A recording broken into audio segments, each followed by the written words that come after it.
Bienvenidos y bienvenidas a su programa Monseñor Romero y la misión del Evangelio. Un programa que lleva dos objetivos: conocer a Monseñor Romero y estudiar la Sagrada Escritura con un juicio crítico desde la teología de la liberación. Cada día tendremos un encuentro con Monseñor Romero y con el Dios de Jesús.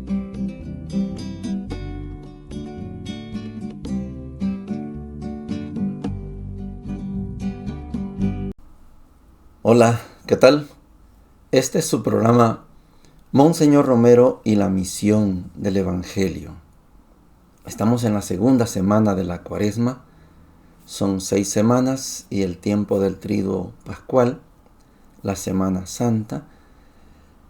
Y yo estoy seguro que usted viene disfrutando día a día el contenido que tiene la Semana Santa, el contenido que tiene la Cuaresma, y cómo la Iglesia, puesta como madre y maestra, tiene mucho que enseñar.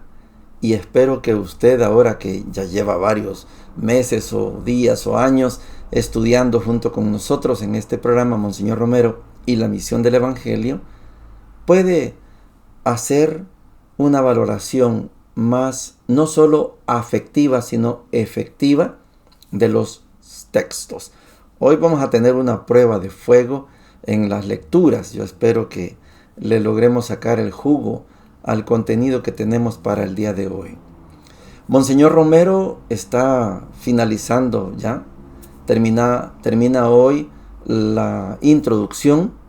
Hay todo es un contenido profético, pastoral, y yo diría doctoral, porque yo soy de los que estamos impulsando, ojalá fuéramos escuchados, que declaren a Monseñor Romero doctor de la Iglesia. Se lo merece, porque hay sendas aportaciones y que usted lo va a tener bien en cuenta cuando, al leer, por ejemplo, libros como Una sociedad según el corazón de Dios, y el último que el doctor Álvaro Ortiga ha escrito, La verdadera Iglesia de Jesucristo, desde la eclesiología de Monseñor Romero. Cuando usted lee este tipo de textos, usted se da cuenta los grandes aportes que da Monseñor Romero.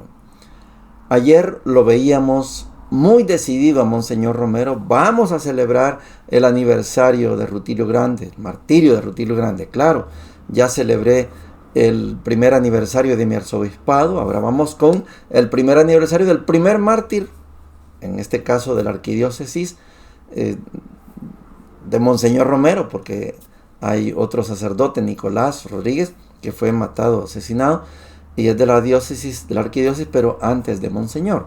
Ahora, esta energía que Monseñor tiene para decir, vamos a celebrar, ahora le piden que celebre una Eucaristía el 28 de febrero en la Basílica del Rosario, en la Iglesia del Rosario.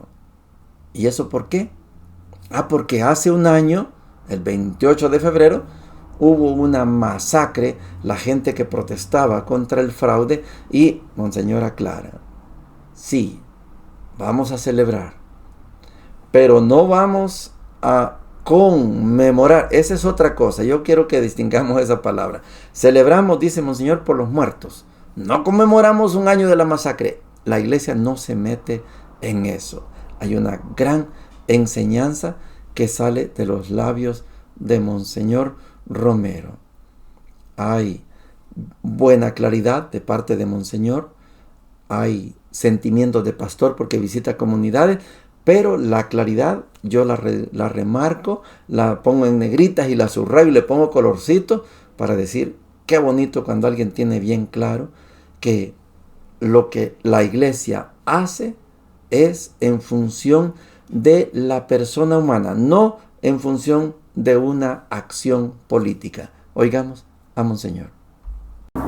En este mismo sentido también se ha solicitado la celebración de una misa en la Iglesia del Rosario el 28 de febrero en sufragio de los caídos en la Plaza Libertad. Que conste, queridos hermanos, la Iglesia no tiene otra intención que orar por los muertos. Y cuando se trata de muertos por la violencia, recoger también el mensaje de esa violencia que lo hemos repetido aquí muchas veces. No habrá paz mientras se quiera construir la paz con la represión. Solamente habrá paz cuando se respeten los derechos del hombre, entre los cuales está el derecho natural a participar en la política y en el gobierno de los pueblos para trabajar desde los propios dones que Dios nos ha dado al bien común de la nación. Creerse insustituibles y no querer que otros colaboren es un atropello del cual resultan, como dijo el Papa, duelos que se lamentan como frutos de la violencia. Quiera el Señor pues que esta oración por el Padre Grande y sus compañeros de muerte y también en sufragio de los otros difuntos sean entendidos como verdaderos mensajes de la Iglesia. Que quede bien claro que la Iglesia tiene una finalidad religiosa y solo de esa religiosidad, de esa unión con Dios, esa oración, derivan sus reflejos en lo social, en lo político y en lo económico.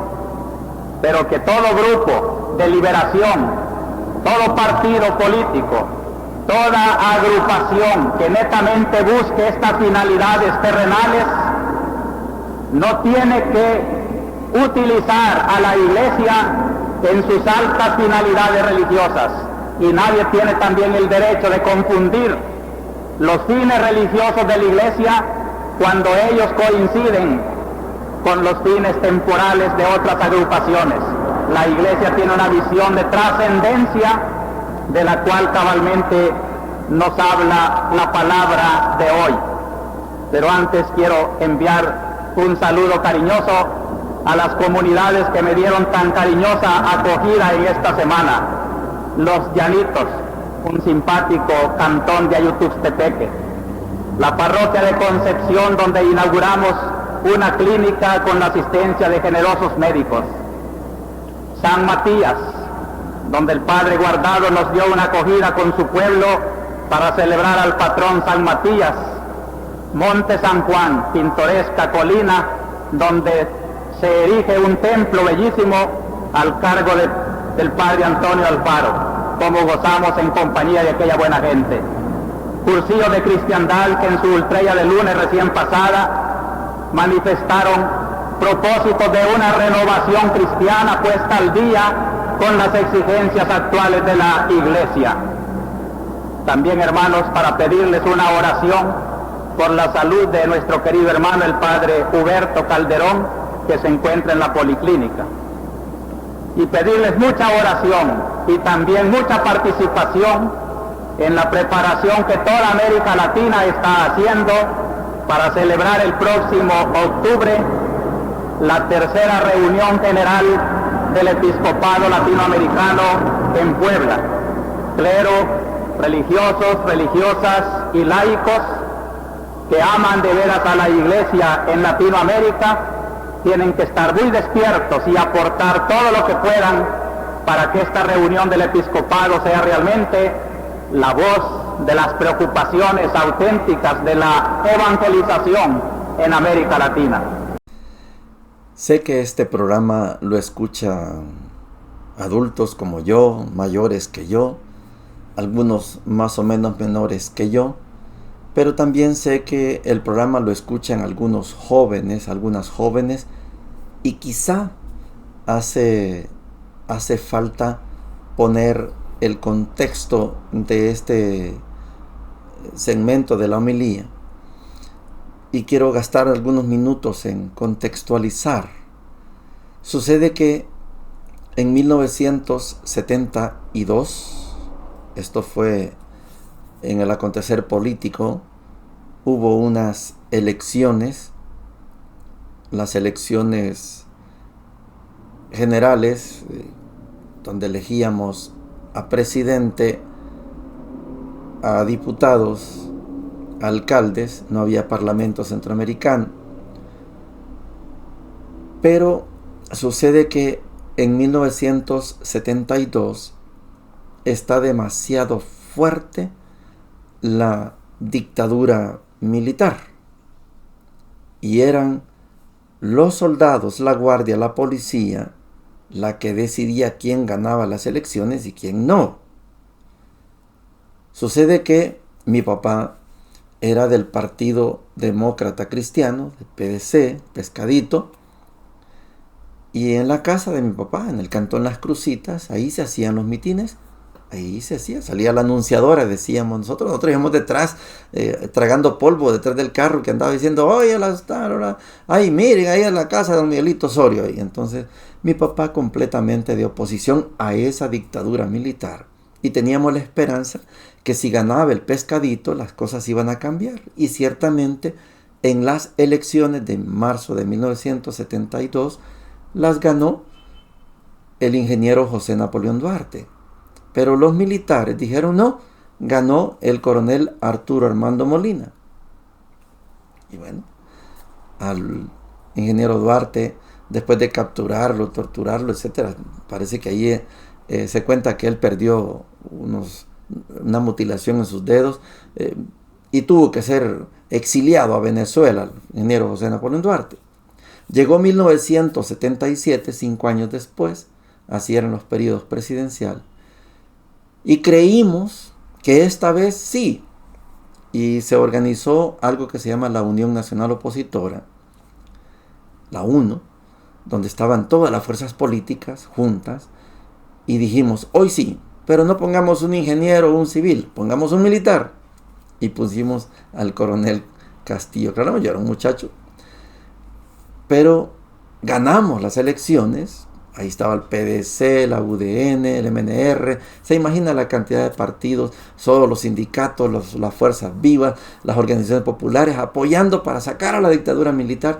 Y ganamos las elecciones en febrero de 1977. Pero otra vez los militares dijeron no, ganó el general Humberto Romero.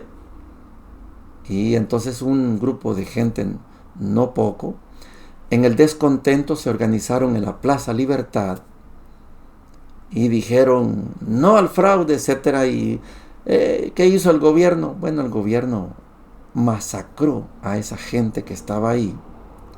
Yo no estuve en esa masacre, la escuchamos por la radio y la noticia fue que había habido escaramuzas violentas, como si se agarraron a puñetazos unos con otros. No, fue la guardia la que llegó a masacrar a la gente. Una parte de la gente se refugió en la iglesia del Rosario.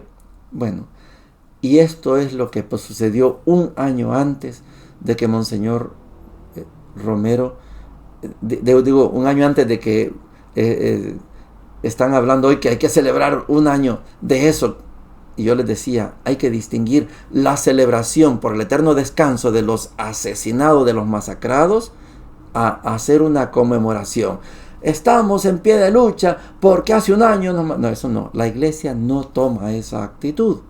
Algunos creen que sí. Monseñor lo aclara muy bien. Vamos a celebrar la misa, sí, por el eterno descanso de los masacrados. Y ahora, ya con ese contexto, Monseñor, como profeta, como pastor, como doctor de la iglesia, analiza por qué se da esta masacre. Lo que sucede es que el espacio de participación política, el espacio de la participación en la política, en la cosa del bien común, está blindado. No dejan que entren otros, solamente ellos, la dictadura militar, la oligarquía, solo ellos quieren estar en la política. Y hay un clamor de un pueblo que quiere participar en la política. Y como fueron tan torpes, dijeron, en la política solo nosotros. Y la dictadura militar decía, yo soy el que decido quién gobierna y quién no gobierna. Y fruto de esa cegazón, esa ceguera, esa insensatez, se hizo el terreno fértil para la insurrección popular. No había otra manera de participar en la política y obligaron al pueblo salvadoreño a que exigiera la participación en la política con el uso de las armas. Y fruto de los acuerdos de paz, bueno, se abrió el espacio para que hubiera participación en la política de políticos distintos a los que tenía la dictadura militar, de los que tenía la oligarquía. Y esto, yo no soy experto en ciencias políticas, solo les pongo el contexto para que entendamos de qué está hablando Monseñor Romero. La paz no se logra con represión. Más adelante, otro año más adelante, 2 años casi más adelante, Monseñor va a decir, cese la represión. Pero está claro, Monseñor, que con represión no se logra ninguna paz. Y con la represión, lo que logró el gobierno fue legitimar las 5 fuerzas guerrilleras que dieron origen al FMLN guerrillero, que después vendrá a surgir un partido político con el mismo nombre, que ya no tenía los ideales de la gente que se insurreccionó. Quería explicar este contexto porque a veces damos por supuesto, y creo que algunas veces no todo queda claro, y a mí me gusta que haya claridad cuando escuchamos a Monseñor, porque muchas veces se hacen juicios de Monseñor Romero con desconocimiento, decía el padre Juan José Mendoza, y no es por falta de ignorancia. Hay gente que critica a Monseñor con abundante ignorancia, entonces yo quiero que no tengamos ignorancia. La otra parte importante de este segmento de la homilía es que Monseñor está ya en preparativos para la tercera conferencia del episcopado latinoamericano. La primera fue en Río de Janeiro, 1955.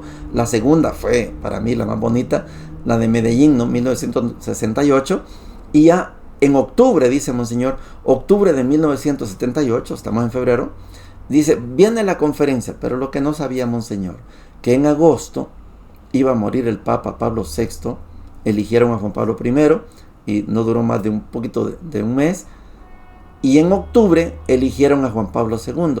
Por eso la conferencia se trasladó hasta final de enero, principios de febrero de 1979, y ahí se dio eso que se llama la Conferencia Episcopal Latinoamericana en Puebla, y se llama Documentos de Puebla.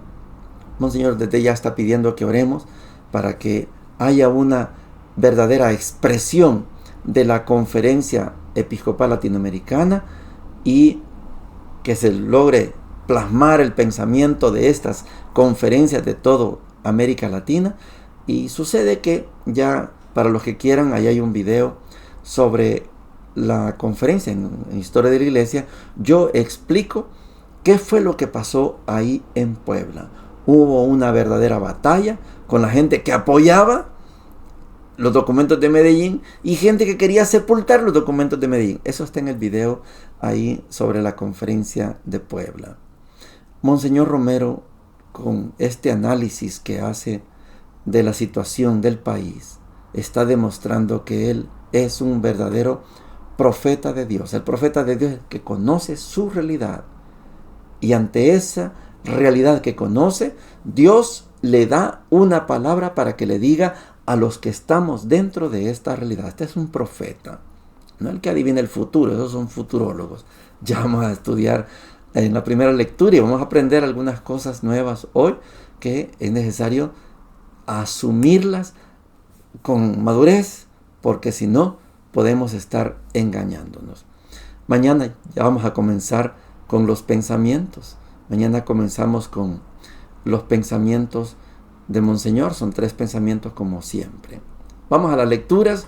Les pido que tengamos un poquito de apertura de corazón y de mente para estudiar esto que nos toca hoy. Daniel capítulo 9, versículos del 4 al 10. Dice lo siguiente: Ah, Señor, Dios el grande, el temible, el que mantiene la alianza y la fidelidad con aquellos que lo aman y observan sus mandamientos. Nosotros hemos pecado, hemos faltado, hemos hecho el mal, nos hemos rebelado y nos hemos apartado de tus mandamientos y tus preceptos. No hemos escuchado a tus servidores, los profetas, que hablaron en tu nombre a nuestros reyes, a nuestros jefes, a nuestros padres y a todo el pueblo del país. A ti, Señor, la justicia, a nosotros, en cambio, la vergüenza, reflejada en el rostro, como les sucede en este día a los hombres de Judá, a los habitantes de Jerusalén y a todo Israel, a los que están cerca y a los que están lejos, en todos los países a donde tú los expulsaste a causa de la infidelidad que cometieron contra ti. A nosotros, Señor, la vergüenza reflejada en el rostro y también a nuestros reyes, a nuestros jefes y a nuestros padres, porque hemos pecado contra ti. Al Señor nuestro Dios, la misericordia y el perdón, porque nos hemos rebelado contra Él. Nosotros no hemos escuchado la voz del Señor nuestro Dios para seguir sus leyes que Él puso delante de nosotros por medio de sus servidores, los profetas. Palabra de Dios, te alabamos, Señor. No sé, yo espero encontrar en usted apertura de mente y apertura de corazón por lo que vamos a estudiar hoy respecto a Daniel. Lo primero que quiero decir es que dejemos de llamarle a Daniel profeta Daniel. Y antes de entrar en el texto quiero explicarles por qué. Este libro de Daniel fue escrito en un contexto muy contemporáneo a Jesús. Estamos entre el año 175 y 163 antes de Cristo. Y les digo por qué no se le llama profeta. No debemos llamarle a Daniel profeta. Es porque en la Biblia hebrea, que Martín Lutero dijo que esos eran los únicos libros inspirados, en la Biblia hebrea, el último libro es el del profeta Malaquías. Y este libro fue escrito alrededor del año 400 antes de Cristo. Cuando se escribe, se recopila, se juntan los textos sobre Daniel, ya no existe la palabra profeta, porque después del profeta Malaquías hubo lo que llamamos teológicamente, históricamente, bíblicamente, un silencio profético de 400 años. Y este texto, escrito, compilado, definido, redactado en el año 175 al 163, ya no cabe en el texto, en la Biblia hebrea, y es un texto que está excluido de la Biblia hebrea porque no debería estar en la Biblia hebrea, porque este libro no fue escrito antes del año 400, o sea, fue después del año 400. Por lo tanto, profeta Daniel sería si estuviera en el contexto de Oseas, Amós, Ezequiel, Jeremías, pero no, está en el contexto, cuando terminan de escribirse este libro, está en el contexto de la dictadura, voy a llamarle así, de aquel emperador del imperio griego, Antíoco IV, en el contexto de los macabeos, para que usted vea que este libro es contemporáneo del libro de los macabeos.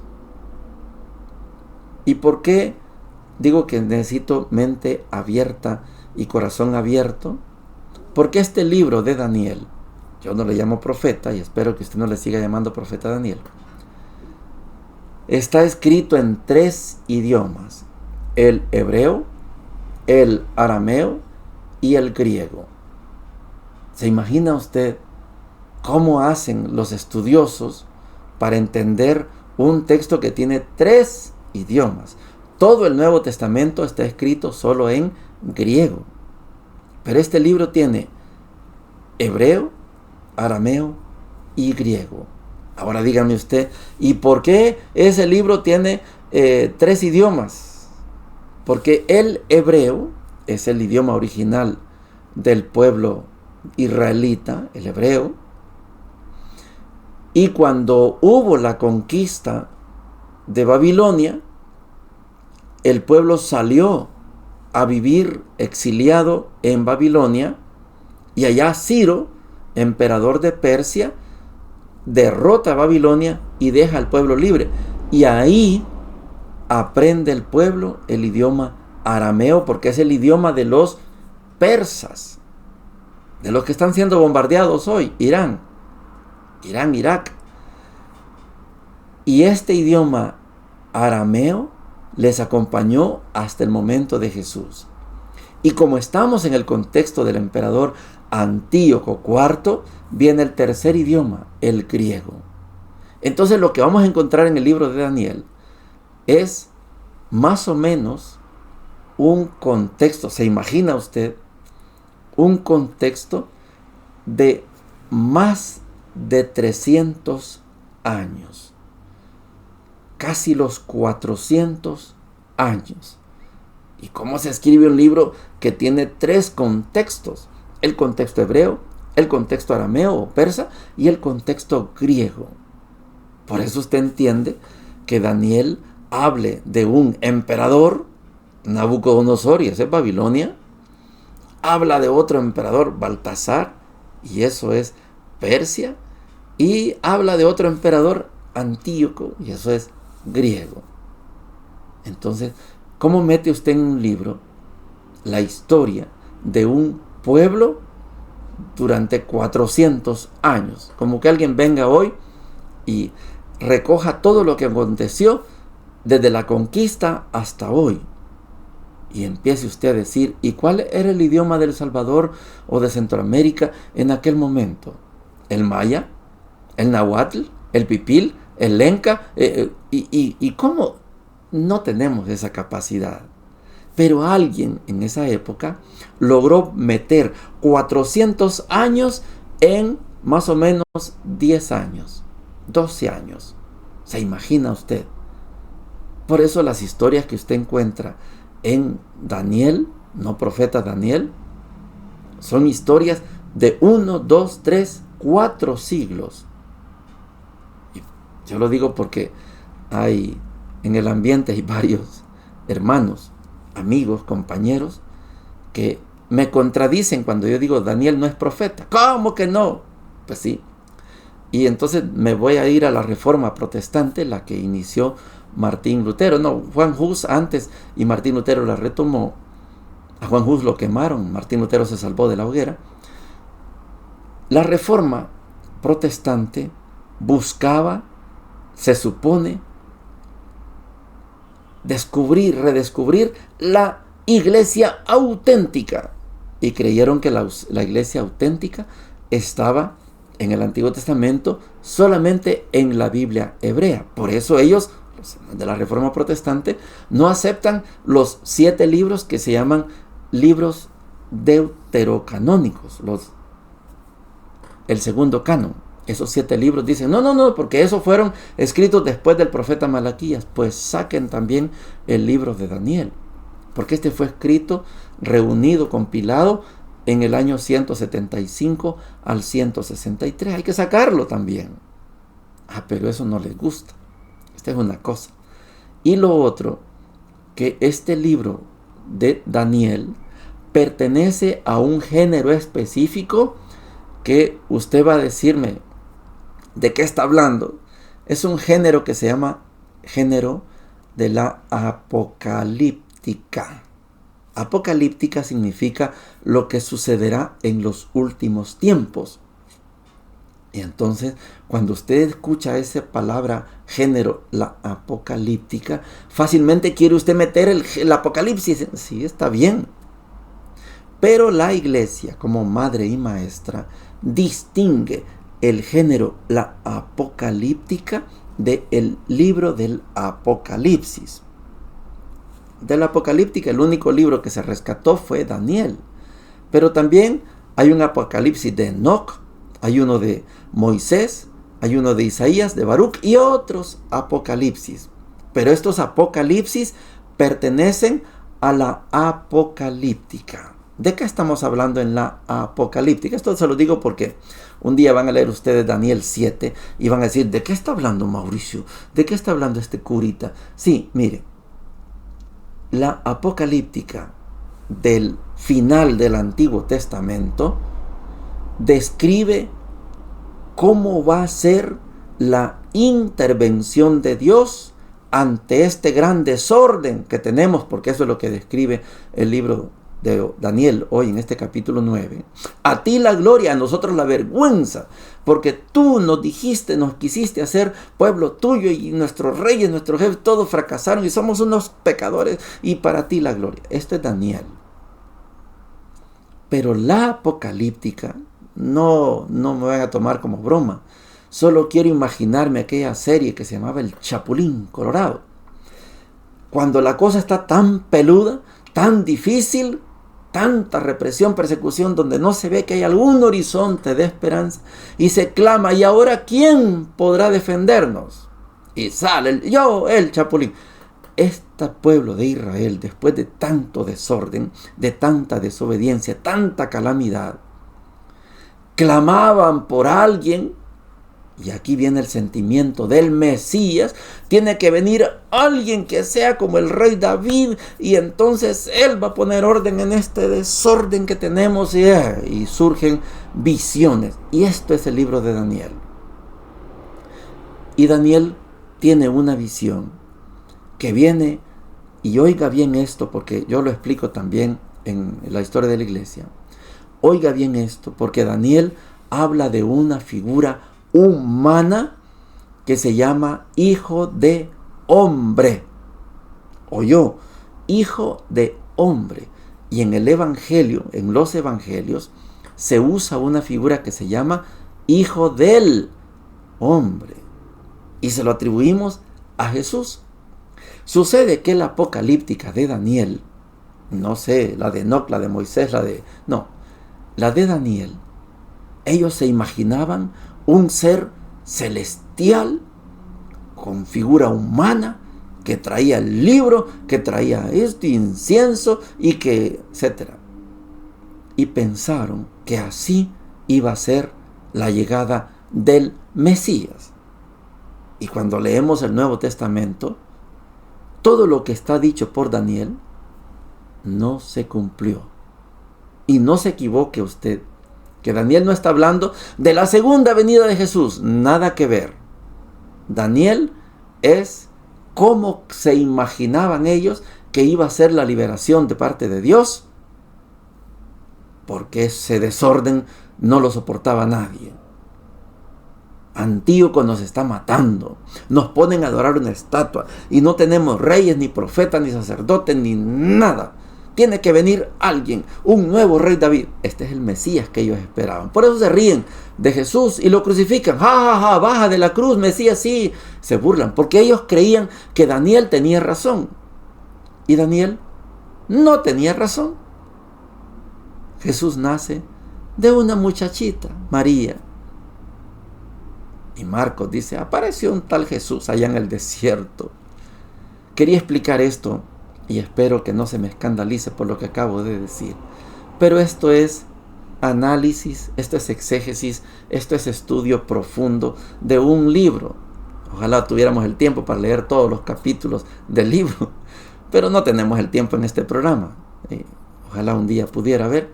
Y hay libros que están en camino, cuando salgan los vamos a leer, sobre la apocalíptica, porque yo creo que esto que estamos leyendo hoy, a ti, Señor, la gloria, y a nosotros la vergüenza, porque fuimos infieles. Este es un mea culpa de todo el pueblo de Israel. Pero el pueblo de Israel actual no tiene ni conciencia de que se equivocaron, y hoy ¿no? están felices que están destruyendo a Irán. Irán está feliz que está destruyendo muchos edificios y otras cosas de otros pueblos que tienen que ver porque son cómplices, etc. Esa es una guerra de otros dioses, no el de nosotros. Nuestro Dios no es Dios de la guerra, se lo explicaba ayer con mucho cariño. Vamos al Evangelio, Lucas 6, 36 al 38, dice lo siguiente. Jesús dijo a sus discípulos, sean misericordiosos, como el Padre de ustedes es misericordioso. No juzguen y no serán juzgados. No condenen y no serán condenados. Perdonen y serán perdonados. Den y se les dará. Les volcarán sobre el regazo una buena medida apretada, sacudida y desbordante, porque la medida con que ustedes midan también se usará para ustedes. Palabra del Señor. Gloria y honor a ti, Señor Jesús.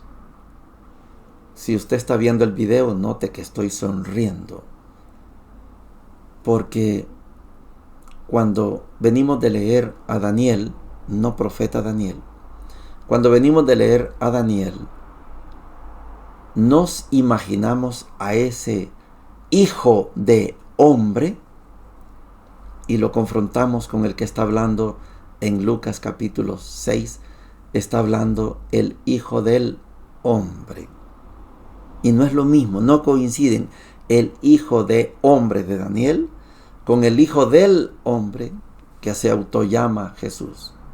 El hijo del hombre vendrá, el hijo del hombre. Cuando usted lea Mateo 5, 6 y 7, fácilmente puede comparar ese Mateo 5, 6 y 7 con Lucas 6. Allá se le llama Sermón de la Montaña. Un profesor nos decía, es que ciertamente donde Jesús explicó el Sermón de la Montaña, llamado Sermón de la Montaña, dice él, no es una montaña, es un llanito, llanura. Se le puede llamar el Sermón del Llano, porque no era un monte como el Sinaí, no. Pero allá se le dice Sermón de la Montaña, y está hablando Jesús para más o menos 5,000 hombres, más las mujeres y los niños, porque la gente está esperando que se cumpla esa profecía de Daniel, el hijo de hombre, y la gente dice, ¿será este? Pero allá Daniel dijo que venía en un carro de fuego y que traía unas candelas y los ángeles le servían. Sí, pero este viene, es un hijo de un carpintero. ¿Quién es este? Que habla tan bonito, que tiene tanta... ¿Quién es este? No coincide con el de Daniel. Y en Lucas, después de haber predicado las 4, en Mateo son 8 bienaventuranzas, aquí solo 4, en Mateo solo hay bienaventuranzas, en Lucas, ya lo vamos a estudiar, en Lucas hay 4 bienaventuranzas y 4 malaventuranzas. Dichosos ustedes, malditos ustedes. Esto es Lucas. Y después de decir esto, por eso sonrío yo, Jesús ablanda su discurso. Estoy leyendo un libro que se llama El Dios de Jesús, de José Luis Caravillas. Es un libro de 1980. Pero estoy aprendiendo esta figura de los pobres. Los pobres, nadie da un centavo por los pobres en tiempos de Jesús. Y Jesús, por eso de el cambio radical de la apocalíptica a la realidad, Jesús exalta a los pobres, aquellos por los que la gente no da un centavo. Jesús les dice, bienaventurados, benditos ustedes, dichosos. Dichosos si no tenemos nada que comer, por eso son dichosos. Dichosos si somos perseguidos, por eso son dichosos. Dichosos si los calumnian, dichosos, por eso son dichosos. Y la gente dice, dichosos nosotros. Pero si los otros dicen que somos unos malditos porque no sabemos la ley. Sí, dice Caravillas, sí, pero es decisión de Dios. Así es Dios, dice Caravillas. Así es Dios. Yo no puedo obligar a que Dios siga llamando dichosos a los que tiran bombas. No, esos son malditos, desventurados. Ay de ustedes los que tiran bombas. Todos. Y llama dichosos a los que están recibiendo los bombazos. Esa es decisión de Dios.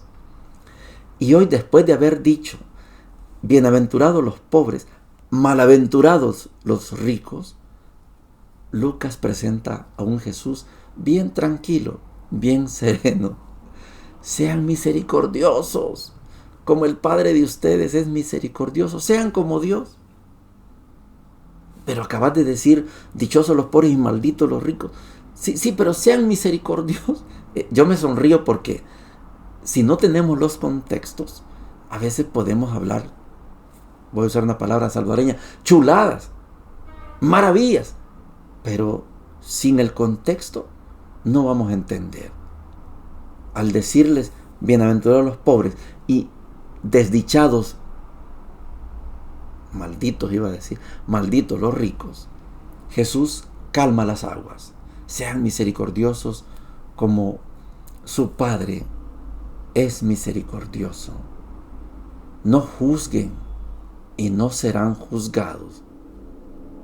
Yo lo puedo traducir, ya que les he llamado dichosos a ustedes, las 4 bienaventuranzas de Lucas. Ustedes tienen derecho a hacer la revolución y vayan y no juzguen y no serán juzgados. No condenen y no serán condenados. En una palabra, ustedes no hagan justicia, porque la justicia la hago yo. La justicia la hace mi Padre. Ustedes dedíquense a dar, porque si dan, les van a dar. La medida que usen, ustedes la van a usar con ustedes. Es un lenguaje suave, porque lo fuerte ya pasó. Lucas 6:20 son las bienaventuranzas y las malaventuranzas. Y hoy el mensaje para usted y para mí: no juzguen y no serán juzgados. No condenen y no serán condenados. Ustedes dedíquense a dar. La medida con que ustedes midan, también la usarán con ustedes. Lucas está formando una comunidad, no un nuevo pueblo como Mateo. No, Lucas está organizando una comunidad. Y en la comunidad no hay uno más importante que el otro. En el pueblo de Dios sí, en la iglesia sí, tú eres Pedro y sobre esta piedra edificaré. Por eso Pedro es la punta. Eso es Mateo. En Lucas es otro el estilo. Ustedes den. Ustedes ayúdense. Porque esa medida que ustedes usen, la van a usar con ustedes. ¿Hay alternativa a las bombas? Sí. Den. No juzguen ustedes, espérense. No condenen ustedes, no. Eso me toca a mí. Tranquilos. Allá están tirando bombas. Sí, dejen, no se preocupen. Y si me cae una bomba, me muero. ¿Y cuál es el problema? Me voy al cielo. ¿Y cuál es el problema? Pero yo no voy ahora a inventar una bombita, aunque sea uno me llevo. Eso no les toca a ustedes. Eso me toca a mí. Ustedes no juzguen. Ustedes no condenen. Eso me toca a mí. Yo decido llamar dichoso a uno y desdichado al otro. Yo decido llamar bendito a uno y maldito al otro. Eso me toca a mí. Ustedes no maldigan, ustedes solo bendigan. Este es Lucas. Porque Lucas quiere una comunidad, pero una comunidad de iguales. Una comunidad bonita, donde nadie es más que nadie. Esto no lo hemos estrenado. Todos queremos ser más que el otro. Así funciona el mundo, pero el mundo no coincide con el pensamiento de Dios. Me dio gusto oír al Papa. Las palabras que dijo son extremadamente rebuscadas. No condenó, no juzgó, solo dijo: ese no es el camino. El camino es el diálogo. Que ya mataron al ayatolá, está bueno. ¿Y acaso solo uno puede gobernar Irán? No, eso es una teocracia. Los políticos, los especialistas en ciencias políticas pueden instruirnos en esto. Yo solo quiero decir hagamos lo que nos toca hacer a nosotros y dejemos que Dios haga lo que le corresponde a Él. Quiero contarles que ya se está definiendo el grupo para Costa Rica. Salimos el 28, primero Dios, de marzo, sábado 28. Calculo que por los que estuvieron ayer conmigo allí en el mercado, ya estamos en un grupo de 9 personas. No he recibido ningún anticipo porque no es el momento, pero antes del 15 sí, va a ser necesario que demos el anticipo porque tengo que pagar los hoteles. Son 4 noches y hay que reservarlas con anticipación para que no lleguemos. Aquí no hay habitación y nos toca dormir en el microbús. No, tenemos que hacer todo esto bien preparado. Estoy contento de que hay un grupo muy bonito que se está conformando y vamos, primero Dios, a pasarla muy bien y vivir una Semana Santa, porque apenas venimos de Costa Rica, descansamos el jueves y nos vamos el viernes para Guatemala a ver las procesiones y a dar alguna vuelta por ahí. Bendiciones para todos y para todas. Hemos presentado Monseñor Romero y la misión del Evangelio. Hasta la próxima.